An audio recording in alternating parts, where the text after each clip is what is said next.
Դուք եկեք պայմանավորվածությունների բովանդակությունից խոսացեք։ Չունեն ասելիք։ Հա, այդ էլ բանն էր, դատի են տալիս, խաղաղության համաձայնագրի, բանը, տեքստը չեն տալիս ծանոթանան, գնում ենք մի քանի անգամ թողեցին գնացին ծանոթացան, գնում ենք կարդում գալիս ուրիշ բաներ էին պատմում։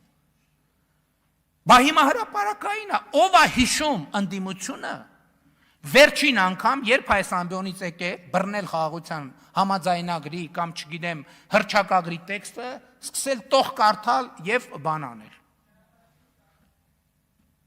Երբ եղել է տենց բան ընդհանրապես։ Չէ, հրապարակումից առաջ, երբ որ դա կոնֆիդենց, ինչ ասես ասում էին, հենց հրապարակվեց, այդ թեման ամփոփվեց։ Նույնն էլ բանակցային թղթերը, բա հիմա հրապարակված են, ասում եք, հələ հրապարակեք, մենք երբ եք տեսել, որ ընդդիմությունը կամ այս ամբիոնին կամ հրապարակային կանգնի, ասի թուղթ մեկ, հələ տեսեք, ես ինչա գրած, հələ տեսեք, ես ինչա գրած, հələ տեսեք, ես ինչա գրած։